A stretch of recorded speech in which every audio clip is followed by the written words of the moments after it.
بخاری صاحب، اسرائیل نے recent year strikes کے اندر مزید 30 فلسطینیوں کو جو ہے وہ شہید کر دیا ہے اور ٹوٹل جو تعداد ہے وہ 100 کے قریب پہنچ چکی ہے. بخاری صاحب اگر یہی سب کچھ کیا جانا تھا تو پھر امن معاہدے کا فائدہ کیا؟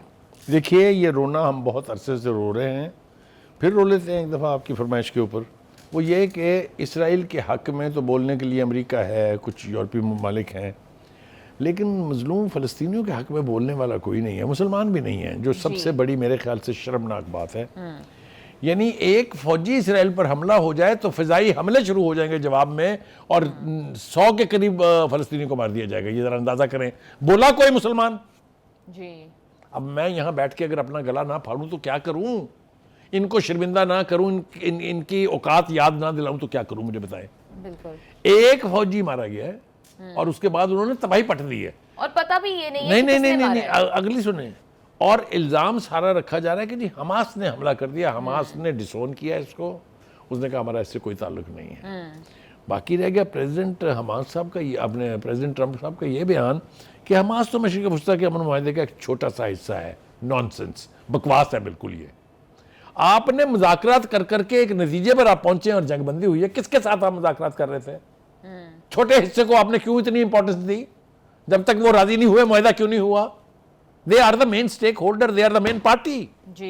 How can you get away with saying کہ جی وہ تو ایک چھوٹا سا حصہ ہے؟ وہ بالکل چھوٹا سا حصہ نہیں ہے. They are the main stakeholder in Gaza. چھوٹا سا حصہ اسرائیل ہو سکتا ہے جس کا کوئی تعلق نہیں ہے اس سے، جس نے ناجائز آبادیاں وہاں بنائی ہوئی ہیں، جو مغربی کنارے کو انیکس کرنا چاہتا ہے، وہ ہے چھوٹا حصہ. جو کرایہ دار تھے یہاں پر، کبھی بھی مالک مکان نہیں تھے. مجھے حیرت ہے کہ ہم سن کے گونگے، سارے کے سارے مسلم لیڈر گونگے ہیں. بالکل. آپ دیکھیں نا، ایک فوجی، یہ بھی تو ہو سکتا ہے کہ انہوں نے کوئی حرکت ایسی کی ہو جس کے اوپر وہاں کی مقامی آبادی کے لوگوں نے ریئیکٹ کیا ہو.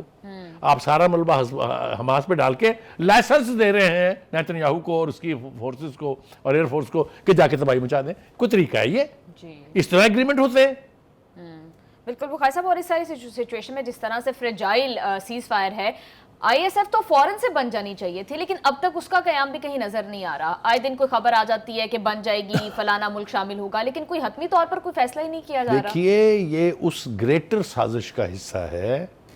کیوں 2 سال تک جنگ بندی نہیں ہوئی؟ موقع دیا گیا اسرائیل کو کہ وہ تباہ کر دے حماس کو، وہ قبرستان بنا دے غزہ کو. کیا نا اس نے ایسا. یہ سیز فائر پہلے بھی تو ہو سکتی تھی نا.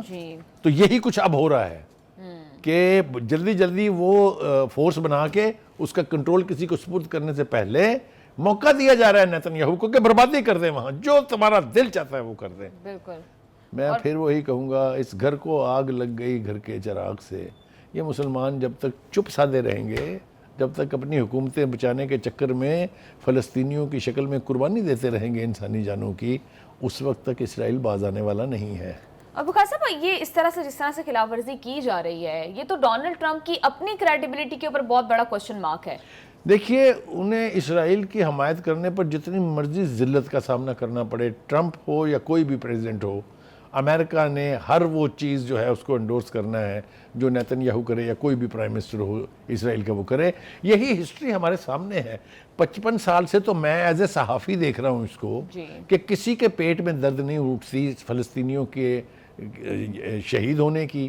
جس کو دیکھیں وہ لے دے کے لاٹھی لے کے چڑھ دوڑتا ہے فلسطینیوں کے اوپر اور حمایت کرتا ہے اسرائیلیوں کی جنہوں نے جینوسائیڈ کیا. ارے بھائی وہ جو کرمنل کورٹ آف جسٹس ہے ہیگ میں، وہ میں نے تو نہیں بنائی، وہ تو آپ نے بنائی تھی نا. اس نے بھی کہا کہ یہ نسل کشی کا مجرم ہے، اس کو گرفتار کریں. کسی کے کان پہ جوں رہیں گی. ان بے غیرتوں نے کیا کیا کہ اس کو دوروں کی دعوت دے کے ریڈ کارپٹ پہ ریسیو کیا نیتن یاہو کو. دس از جتنی لا اور انٹرنیشنل نارم جو ہے اس کی قدر ان کے. کافی حیرت انگیز بات ہے بخاری صاحب کہ اتنا چھوٹا سا ملک ایک سپر پاور کو بلی کر رہا ہے. بخاری صاحب بورڈ آف پیس بننا تھا. وائی دس پروسیس از سو سلو؟ میں نے بھی آپ کو اس کی جسٹیفیکیشن دی کہ وہ نہیں چاہتے کہ جلدی جلدی یہ معاملہ کسی کنارے لگے. وہ یہ چاہتے ہیں کہ ہر گزرتے دن کے ساتھ فلسطینی قوم ویک ہو اور ان کی حمایت کم ہو، اور وہ اپنی اس سازش میں کامیاب ہیں. میں پھر آپ کو کہہ رہا ہوں، میرے اپنے ملک سمیت تمام مسلمان ممالک نے، عرب ممالک نے صرف لپ سروس کی ہے فلسطینین کاز کے اوپر. یہ ہمارے سامنے نہیں ہے. ہم اپنے پروگراموں میں یہ چلاتے اور پیٹتے نہیں رہے ہیں کیا تو کہنے کا مطلب یہ ہے کہ جب ہمارے اپنوں کا رویہ یہ ہوگا تو کسی غیر سے ہم شکایت کیوں کریں اور کیسے کر سکتے ہیں؟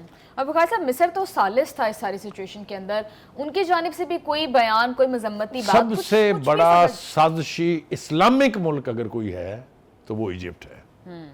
رفح کی پٹی کا صرف ایک گیٹ ہے جی جس کو رفح انٹری پوائنٹ کہتے ہیں آپ، پورے اس 2 سال میں نہیں، پچھلے 26 برس سے اس نے وہ کھول کے نہیں دیا ہے، کیونکہ وہاں سے رسد آ سکتی ہے، وہاں سے سامان حرب آ سکتا ہے، وہاں سے باہر کے فلسطینین آ سکتے ہیں، وہ نہیں کھولا اس لیے کہ گھٹیا مصر جو ہے اپنی گیس بیچتا ہے اسرائیل کو، اور وہ گیس پائپ لائن گزرتی ہے وہاں سے۔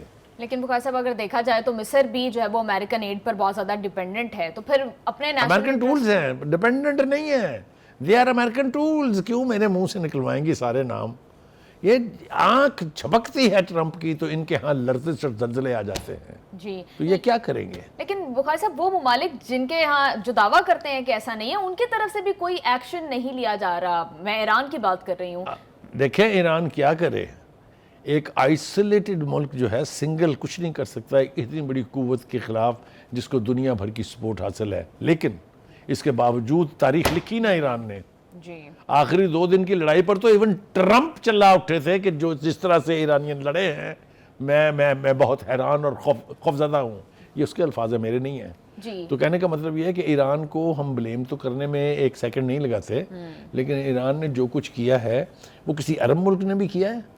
ارے بابا یہ تو 1967 کی لڑائی میں بیٹریز جو تھی میزائل سسٹمز کی، جس کا صرف ریڈ بٹن دبانا تھا، وہ بٹن دبائے بغیر بھاگ گئے تھے سنائی ڈیزرٹ سے، اور پورے کا پورا سنائی ڈیزرٹ جو ہے اس کے اوپر قابض ہو گیا تھا اسرائیل۔